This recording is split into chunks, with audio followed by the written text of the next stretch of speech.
Defense wins championships. FSU definitely banking on that. They've got a great group coming back from 2022. We got Logan Robinson on the line, Noel Game Day to break it down. Check out the offensive position previews that we provided for you a few weeks ago as well. Logan, what's going on today?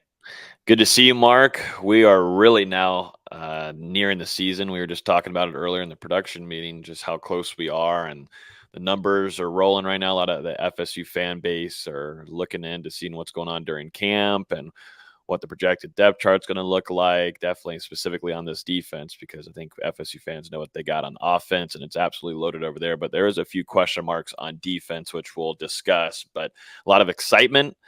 I'm excited, ready to be in Orlando for the LSU season opener. So looking forward to discussing this defense for Adam Fuller in 2023. Recruiting is obviously the lifeblood of any program, but part of that recruiting scheme now is obviously the transfer portal. And it's also recruiting the guys that could leave for the NFL draft and just making sure that they're making the right decision. And when you get two guys back like Fabian Levitt and Jared Verse, who could have gone off to the NFL draft, plus all the transfer portal additions along the defensive line, then those are good moves for Mike Norvell and company.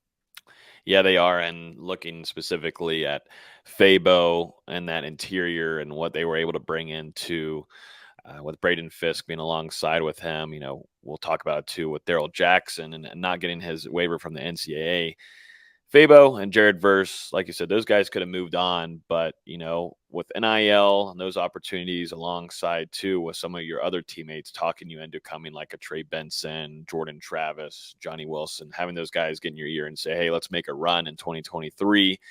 That allowed, these guys to make the process a little bit easier and went more of the route of sticking around in Tallahassee for another season. And Fabo got injured early in the season last year and didn't get to see a ton of him until the end of the season, dealing with that injury. So he needed also a good answer year for him to get himself into that draft and push himself up. And so that's something that he is specifically going to be targeting. And then for Jared Verse, he could have easily gone, like you said, he could have been, a second rounder most likely, but now with him staying, he's projected to be one of, if not the top defensive end product available going into this 2024 NFL draft. So, when you bring those two stars back, it's huge. You lose Jamie Robinson to the NFL draft, who was a pivotal piece.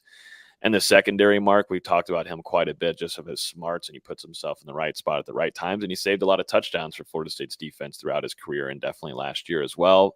That's something that adds on to the question mark of that safety room. But to have two of your bigger leaders, maybe your biggest leaders, come back for another season is massive, and what Florida State needs on that defense this upcoming year. All right. Anybody else factor in along the defensive front, whether it's inside or outside, that we should look out for?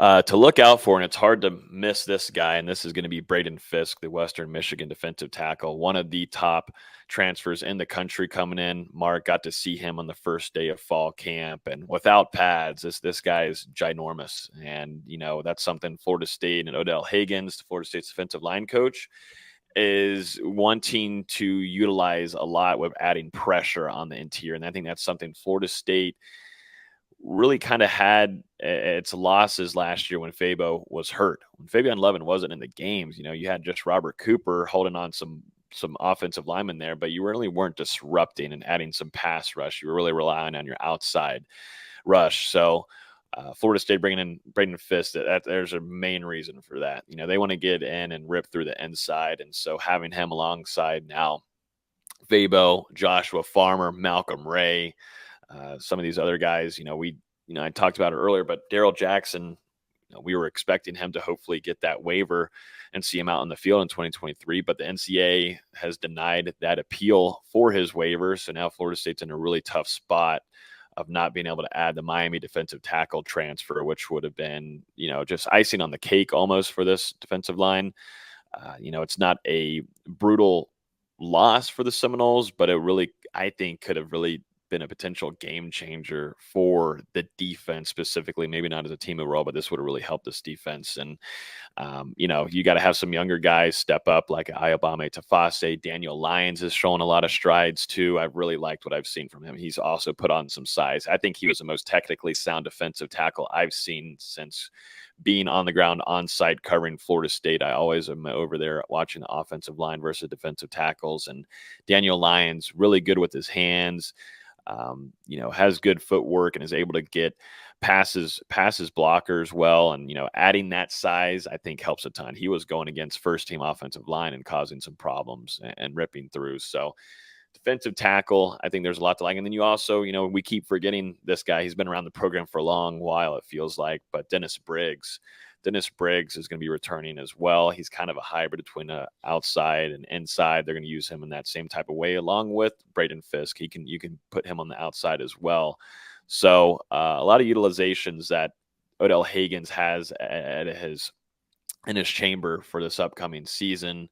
But, maybe the significant part about this is you got to make sure Fabian Lovett is full and 100% ready to go. And then that loss of Daryl Jackson is pretty tough. But other than that this defensive line in the trenches is loaded. Yeah, Jared Verse, big time getting him back for another season. I know we were talking about him earlier in the show, but having him back, you had Fabian Lovett on the inside. It just goes to show what Florida State, I think NIL wise helps a little bit there for sure, but just the hungriness that Jared Verse brings, no matter what, this personality is all about competition. And he started that whenever first arriving last spring or 2 springs ago, whatever you want to call it. He was bringing the energy to practice, highly competitive. And a lot of players weren't really fond of him right off the beginning, but he earned their respect. And, he's a guy that will take it to you all throughout practice and then, be a good teammate off the field. And that's really added on a lot of different kind of, confidence along with this defense, physical. He's out there to make plays, and just specifically going into this upcoming season, he wants to reach that, top defensive end prospect going into this 2024 NFL draft. But, he's really bought into Mike Norvell in this process, and Coach Papuchis, Florida State's defensive ends coach and special teams coach, really bought in on improving himself in a lot of different ways, because he was pretty raw last year a little bit as well. And there's a lot of improvement that he can still do and jump himself up more in the draft boards. But he's going to play a big role. We know what you're going to get out of Jared Verse. It's really outside of that you've had experience out there. And this was specifically talking about Pat Payton, who we saw make flashes last year and got into the rotation over Derek McLendon, who's now with Colorado, and Deion Sanders. Pat Payton was there, but he hasn't had a whole ton of full season game experience. And that's something that Pat Payton is going to be expected upon this upcoming year. And so can he be out there throughout those drives, and can he have those consistency? Can he create a pass rush? I think he was good in the run game last year and was able to set the edge for the most part. But biggest thing, I want to see him get to the quarterback more in 2023. So Payne will be, someone to keep a close eye on this upcoming season. That will be DE1 and DE2. And then you look at who's up next. You're kind of a little thin here, in my opinion. It does stink that you lost Derek McLendon. You also lost Quashon Fuller 2 years ago, lost him over to Maryland. So you relied in the transfer portal again, and you went with Gilbert Edmond from South Carolina, who in the spring I think he's the most athletic defensive end. Definitely thinner, not as big as Jared Verse, because Jared Verse, for his size, is extremely athletic. But just athleticism-wise, shiftiness, I think Gilbert Edmond is that. And he actually added on a really significant size, seeing him on the first day of fall camp. He put on some good size, Mark, and that's what we like to see. We like some big boys that can move off the edge, and Gilbert Edmond was that, and he's had some nice signs in camp thus far, being about a week and a half in. So that's a huge shine for Florida State. They've got to have, I think, 3 starting potential defensive ends in this unit, just because of what kind of run that they want to make this upcoming year. Because outside of that, you've really got some youngsters in the back end of things. And you also, too, you look at Byron Turner. Can he take that next step, too? Could he be a potential, could he be a product of a starter, or at least a second team guy that can come in and cause some havoc here and there? Byron Turner, one that didn't put on a whole ton of size, too, going into this fall camp.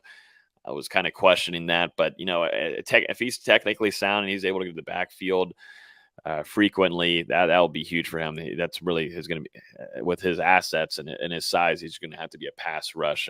He's going to have to bring that element in a tough way. And like we were talking about earlier with Braden Fisk and Dennis Briggs, those guys too can be used on the outside, and that's how Adam Fuller will use them as well. So you're not really constraints wise having to keep Braden Fisk on the inside. You can put him on the outside. He was able to do that at Western Michigan a little bit as well. So that's your defensive end room. Logan Robinson's here breaking down the Noles. Always a good time with Logan. Check out his work, Nole Game Day, and everybody else involved there. Bucks Game Day as well. NFL fans with preseason in full swing. Talking linebackers, the two top guys come back, Tatum Bethune and Kalen DeLoach. They racked up 84 and 65 tackles, respectively. Yep, you get your three leaders in that linebacker room back with the most experience. And, this was kind of the same case a tiny bit for Tatum Bethune. I still think he needed one more season to prove himself before going into the league, and I'm glad he came back, both for himself and also for this defense. And adding that experience is huge with Kalen DeLoach as well, because Kalen, I thought we saw a huge increase in his talent, his abilities, his ways to go east and west. He was causing tons of tackle for losses last season. So having him in that rotation is massive. And then also having DJ Lundy too. This could be a one in, could this be Lundy's last year? I don't know. I think, we'll see, unless he takes major strides. I think we'll see him again and potentially in 2024 lead this room. But Lundy's kind of like your LB3 there. He shuffles in and out quite a bit, and he's in some packages. We saw a nice upside in him last year, making improvements with him and coverage, and that's something that Florida State wanted him to get better on, and they did that with linebackers coach Randy Shannon. It was great to see that, and so you're set there with your three. And, I felt like Florida State was kind of thin there before we got into, the latter half of like August. Florida State brought on Blake Nicholson, who's a talented linebacker. We've also got Ward, a true freshman as well, who has had some flashes here and there and has also added on some size. But I think Blake Nicholson just overall, the technique ability wise, he's probably one that I think could potentially get into some rotation here. And then there's a guy that I know for sure is going to be playing on the field this upcoming season and get a lot of PT, and that's going to be Omar Graham Jr. I've been told multiple times how smart he is, how good he is watching film and putting himself where he needs to be. And that's a huge key for what Randy Shannon wants his linebackers to do, making sure you're in the right space at the right time. And Omar Graham Jr. looks great. He looks the part. He looks like a Florida State linebacker. And, we're going to see a lot of Omar Graham Jr. in 2023. So overall, this linebacker room before me, during the spring, thought it was a little thin, but I feel a lot better about this room right now. And I think a lot of FSU fans should be excited to bring those top three guys back, because we saw an increase. We saw better play from them last year. And I'm expecting that to be the same. These three guys got to step up and, hopefully stay healthy for the entire season. Folks, if you enjoyed the content, please hit the like button, subscribe here at the Voice of College Football. Get on over to Nole Game Day for the best in Florida State football coverage. We also have a Florida State show here every Wednesday at 6 Eastern. Logan, you guys get together a little bit later on Wednesday night, right? Yes, we do. We go live at 7 p.m., so not too far along from y'all's shows. We go live on Wednesday nights, 7 o'clock. And this season, we'll be doing our instant reactions right after games on site down on the field too. So a lot of content coming left and right from us on YouTube. And we're also posting post-practice interviews and all different kinds of things and some highlights here and there. But yeah, we're trying to stay heavy on YouTube. We can't keep up with you, but we're trying a little bit. Well, it's a live doubleheader for everybody out there. Florida State live with us every Wednesday at 6. Then you head on over to Nole Game Day right here on YouTube. Just type it into the search bar and then bookmark it and head over there every Wednesday at 7 Eastern with Logan and the crew. All right, moving on to cornerback and noting that this Florida State defense 20th in the nation last year in points given up per game. I would think a similar effort would, with the improvement of an explosive offense, could mean big things. But Fentrell Cypress, one of the big additions at cornerback, coming in from Virginia as an All ACC corner. Cypress, one thing after leaving the spring, had a slower start there. And, I think for him, it was getting down the defense, specifically number one. You're coming in to learn a whole new defense, but you knew the capabilities and what he was able to do at Virginia, being one of the top rated transfers in the market there. And Florida State did a really good job of grabbing him, Coach Tertan, to utilizing him, utilizing his abilities to build relationships quickly, as we've been able to learn. Coach Sertan is able to land some serious talent and on the recruiting trail, but he was able to do this as well on the transfer portal alongside with Adam Fuller and Coach Norvell. They wanted to get him into this defense, and they needed him, I would say, because you already know what you've got with Renardo Green. I thought Renardo Green had a great season last year. A lot of people just overlooking him, but I don't think a lot of people had to talk about Renardo Green because he was in lockdown coverage. If you go back in some of the years when Ronald Darby, PJ Williams were playing in some games at the cornerback position, there would be times where we forgot that they even played a game, and there's a reason for that. They were on lockdown coverage. And so, Renardo Green, I'm looking for another season of some improvement there. He's had a great, solid camp, man. Him and Keon Coleman, iron sharpens iron. I think of that the same way here in Tampa Bay when you've got Mike Evans going against Jamel Dean or Carlton Davis. You just make each other better. And that's something that Renardo Green, he's going to take on your top talent, your starters throughout the entire practice. We're not going to go for some of the younger guys. We're going to go against the guys that are certified nasty. And Keon Coleman, like we talked about in our wide receiver room, he's nasty. And Renardo and them have been going at alongside too with Johnny Wilson, which is a great way to get better going against that talent. And then, Renardo Green, Fentrell Cypress, you're going to see a lot of Azrae Thomas as well, who has made tons and tons and tons of flashes since really arriving in Tallahassee. He got off the jump immediately over Sam McCall, who also came with him during that class, a former 5-star. But we're going to see a lot of Azrae in this upcoming season. And, you're also going to see in the nickel around that area too, Greedy Vance, who super stoked to see him. Hard worker, has turned into a leader on this defense as well in that secondary. Puts himself in good positions, led Florida State in interceptions last year. So that room as a whole, added on with Jarian Jones too, who people have some fits here and there about. I think that's just one player they like to gripe about in the secondary if a play goes wrong. But he always takes the blame on it. But Jarian has always shown nice plays and has performed well and in practices. And I thought, had some stellar games in 2022. And there's no reason to overlook that as well. So you've got some added experience. You've got guys that have been in Adam Fuller's arsenal and this defense for a while in the system. And things should be fine right where they're at. And there's some youngsters too that we'll talk about in the safety room that are going to have to play a role this upcoming season as well. Yeah, and if I remember right, Renardo Green was never too shy about laying the wood on somebody. No, we learned that in New Orleans against LSU right off the bat. Not the biggest guy, but he will pick you up and take you down. But yeah, a lot of physicality. That's just how you kind of get reminded. That's how Florida State, that's how it's supposed to be. And you go back to the days of Greg Reed, man. Those were just lethal bullets coming at you like a LaMarcus Joyner. Just a heat-seeking missile right for your hip. And that's a great tackle. He's a really good tackler in space too. So nobody should be overlooking Renardo Green. They should be highly appreciative of what he was able to do last year. And the amount of, Florida State, we're facing a good amount of talent.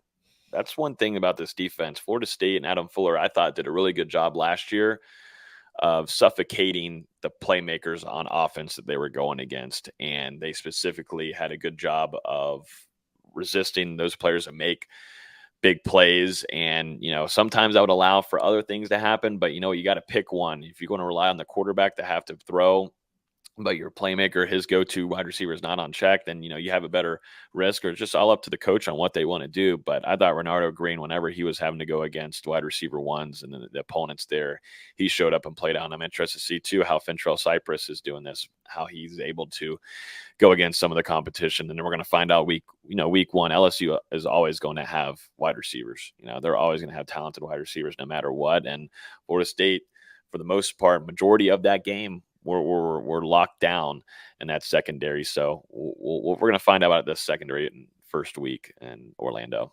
Absolutely. LSU definitely has a top 5 to 10 group of wide receivers coming back this year. You mentioned the big loss with Jamie Robinson. He had 99 tackles last year. I know that in the past you've been high on Akeem Dent. He's got a lot of experience at this point, 18 starts, 92 career tackles. Talk some safety for us. Yeah, it's going to be led with the most experience with Akeem Dent, and there's been hit or misses for him throughout his career. And one thing that has been a miss is really staying healthy. And can he stay healthy for an entire season is going to be vital for that secondary, just because of the experience he brings in the system with Adam Fuller. You got a first year coach with Coach Surtain. Just looking at the first fall camp practice, there's going to be a lot of youngins stepping up and playing in this season. I think they're going to have to come in and rotate a little bit because after Shaheem Brown, who I'm stupid excited for, he shed off some pounds too. I think you're going to see an even faster Shaheem Brown. I think everybody remembers whenever Florida State was facing UF and Doak last year, and Shaheem Brown was able to go across middle field all the way to the left sideline and was able to make the deflection on an Anthony Richardson throw, which would have been a big time game changer for Florida. And, he deflected that. Shaheem Brown knows how to make plays. He looks the part. This kid is beautiful. He's beautifully gifted in what he's able to do on the field, his body type. He's turned into a leader too already. He's a vocal guy. And I think he's got a good amount of experience to take him that next step, because he's going to be an expected starter week one. But, he's also a big playmaker in special teams as well as blocking that kick against LSU. But, there's going to have to be some guys that step up here. Kevin Knowles is moving over kind of from the nickel side, cornerback, moving nickel. Now he's over here at safety. I'm interested to see how that transition goes for him, but I've been hearing some good things out of camp from him. It's not too crazy of a change. They're just being in the system for so long with what Adam Fuller likes to do in that secondary. But Knowles is going to be expected to partake in that rotation in the safety room. And then I think you're going to have some youngsters come in and play a role like a KJ Kirkland, Quindarius Jones, and Edwin Joseph.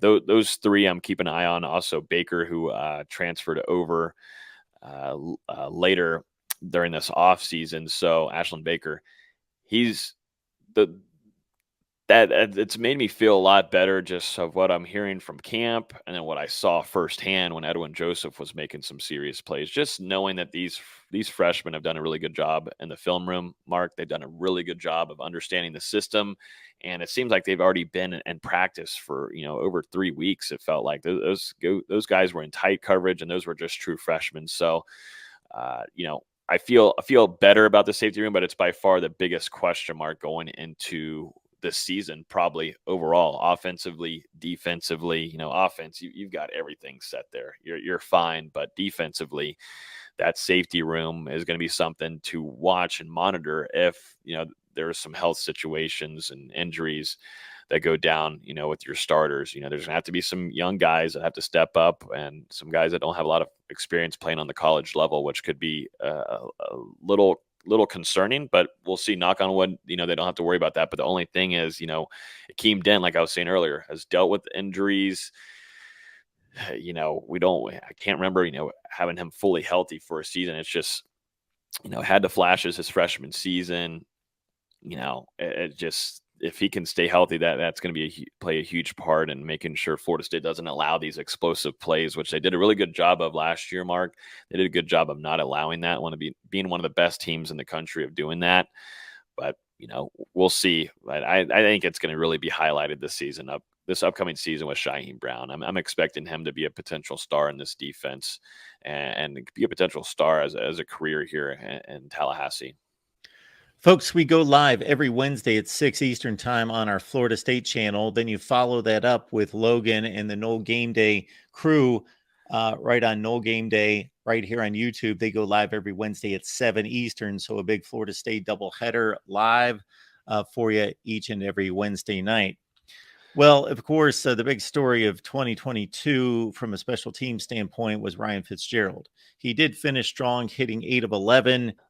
Biggest question mark for special teams is going to be at the punt return. Micah Pittman came in from Oregon and came in, transferred, and he was really reliable at punt return. That's something Mike Norvell wants to have in his special teams: reliability and consistency. And Micah Pittman did that last year. Now you're fielding out quite a few of different players back there. You've got Destin Hill, who's a true freshman, who's making getting some chances there as well. You've got Keon Coleman, the Michigan State transfer that we're continuously keeping an eye on to see how Florida State's going to use him offensively in a whole variety of different ways. And then there's a few others too, like Vondravius Jacobs, who has gotten some chances back there as well. It's really just going to come down to who is able to stay reliable back there the most. And, we'll see. And I think this one's all up for grabs. Ja'Kai Douglas has also gotten some work back there as well. But we'll have to see. And then you go over to kick return. I really want to see Deuce Spann take that next step back there because I think he has a ton of great speed, along with if you could add Destin Hill or you could add Keon Coleman. There's a lot of utilizations that they could use with those players back there. CJ Campbell as well. So Florida State's got some question marks there. And then, the kicker competition between Fitzgerald and Keltner right now, they're performing really nicely, and it's creating a good competition between those two. The inconsistencies last year with Ryan Fitzgerald is something that it was a concern, and they brought in Keltner. I don't know if that was specifically to